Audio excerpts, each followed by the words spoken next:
Good morning, Chasm listeners. This is Kelly Molitor from the Stearns County Conservation District with this week's Conservation Report. I'd like to start off with a couple of announcements for some grant opportunities. The first one being from the Minnesota Department of Ag. They are offering a grant opportunity to help eligible producers make their operations more resilient to extreme weather events.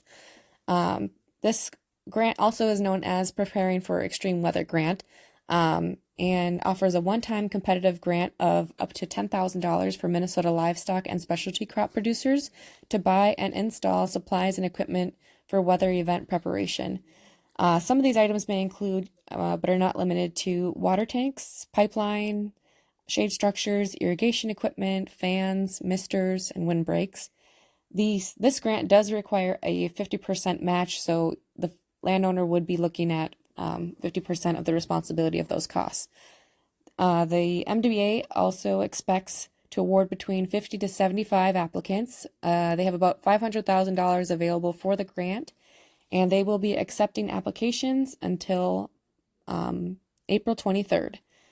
So be aware of that. And if you're looking for more information, feel free to visit Minnesota Department of Ag's website. They have a whole bunch of information on there about this grant and all the other grants that are available.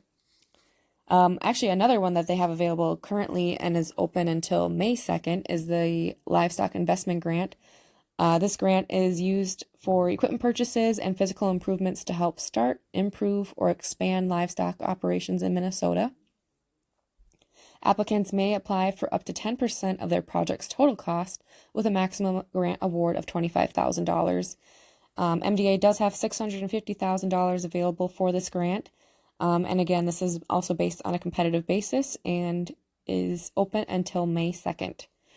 So be sure to check out MDA's website. They have a lot of good grants available on there right now. I believe there's another one available for noxious weed control. So please visit their website to learn more. The final grant application or grant opportunity I wanted to talk about is one that just was released very recently. Through the Natural Resources Conservation Service, also known as NRCS, is called there is money available for an RCPP, Regional Conservation Partnership Program. It's available for 5 watersheds, and including the North Fork Crow River watershed, which is in the southwestern portion of Stearns County. There is about $1.8 million available to be spread throughout 5 watersheds, including the North Fork. This grant is available for anything from egg waste storage to planting trees to controlling buckthorn, pastures, cropland management practices such as no-till, cover crops, a whole host of practices. So if you're interested in applying or would like to learn more, please contact your local NRCS office or Soil and Water Conservation District. They'll be able to help you out there.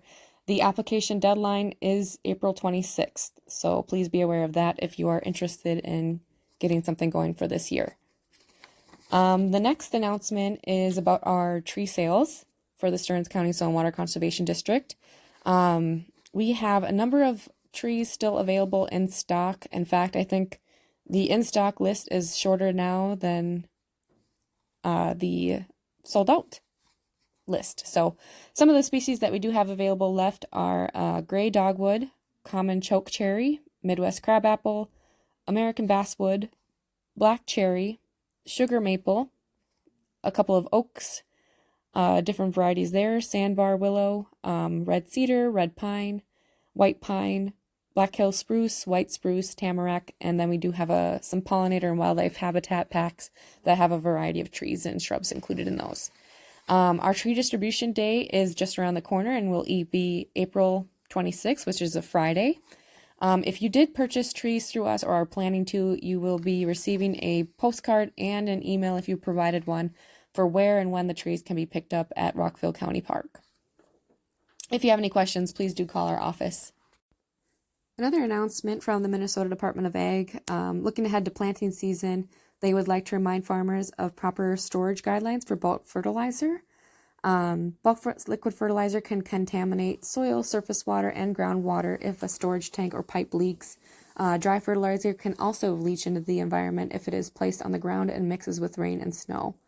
To limit the risk of environmental impacts, liquid fertilizer tanks must be inside a secondary containment system to hold any spills. Dry fertilizer must also be stored on an impervious surface and in a roofed area that will protect its contents from the elements. There may be other requirements depending on the location of the stored dried fertilizer as well. Farmers storing any amount of dry bulk fertilizer or more than 6,000 gallons of liquid fertilizer must obtain a MDA bulk storage permit. These storage permit applications must include drawings for secondary containment. An application along with a $100 fee must be submitted prior to the start of construction or storage of any dry fertilizer or more than 6,000 gallons of liquid fertilizer. The permit application can be found on MDA's website. Failing to comply with bulk fertilizer storage requirements may result in further enforcement actions by the MDA, and contamination from a release may also result in costly environmental cleanup that could be averted when liquid fertilizer tanks or dry fertilizer is in an MDA permitted containment. As a reminder, a release of fertilizer into the environment is an incident that must be immediately reported to the Minnesota Duty Officer at 1-800-422-0798. For more information on bulk storage and permits, please contact Matthew Perrins at MDA. His phone number is 651-201-6587, or he can be reached at matthew.perrins@state.mn.us. That is all I have for you guys this weekend. I hope you all have a great weekend and a happy Easter. Thank you so much.